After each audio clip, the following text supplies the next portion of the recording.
morning.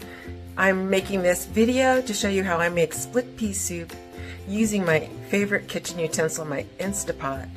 The video was made using this cell phone, and I'm not used to making videos using my cell phone, so a few of the videos were actually pictures and I didn't pay attention as I was busy making the soup. So bear with me in this video.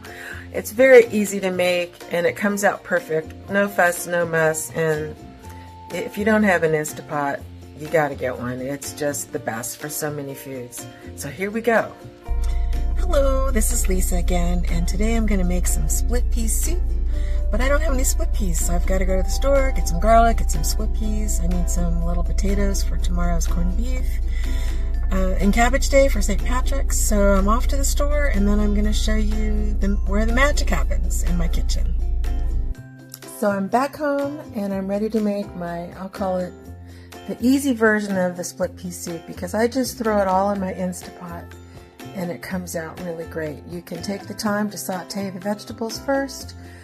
I don't like to saute things in my Instapot and then turn it on because sometimes you get the error. And if I have to saute things, I might do it on the stove, dump them in the Instapot and take it from there. But we're going to use, it's a recipe from Amy and Jackie, and the ingredients for split pea soup is pretty simple. A pound of the split green peas. I use ham hocks, and mine are frozen, and that's the beauty of the Instapot. You just throw the stuff in, it magically cooks through frozen stuff, and you get done soup within an hour. Onion, garlic, thyme, bay leaves, carrot, celery, chicken broth, and I just threw all of my vegetables in my Cuisinart and chopped it all up. Today I meant to buy garlic at the grocery store, but I forgot it, so I'm going to use some garlic powder. But the beautiful thing about these split peas is the fiber.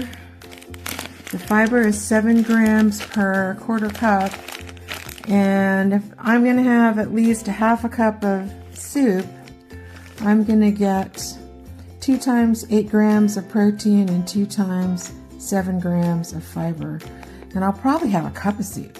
So these split peas are a great source of protein and fiber, both of which are super healthy, and it makes a big pot so you have more than enough for several meals, and it's very healthy. The chicken broth, I don't even know if it says protein on here. There must be protein in it, but chicken broth goes in here.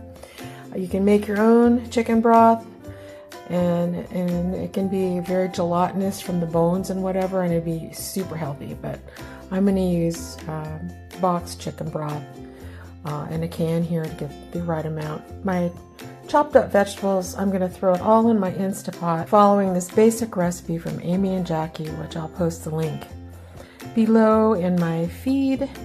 And let me go and get the stuff in the pot. Okay, now I've gotten all the ingredients in the pot, the vegetables, the ham hock, the split peas, which I did rinse and clean before I put in the pot, and the chicken broth. And I didn't have garlic, so I used 1.5 teaspoons of garlic powder.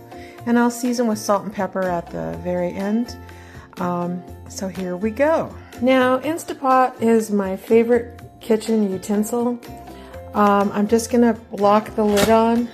At this point, you're ready to configure the settings. This is supposed to cook for 15 minutes, so you hit it twice and you turn the dial to pick the time, which is 15 minutes, and you hit start.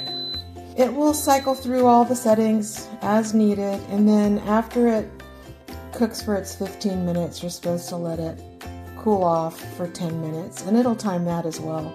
Sometimes I let it go for a while and then I come back. And that's all there is to it. You don't have to sit and stir it. You don't have to worry about it being burnt. And it makes the most perfect split pea soup.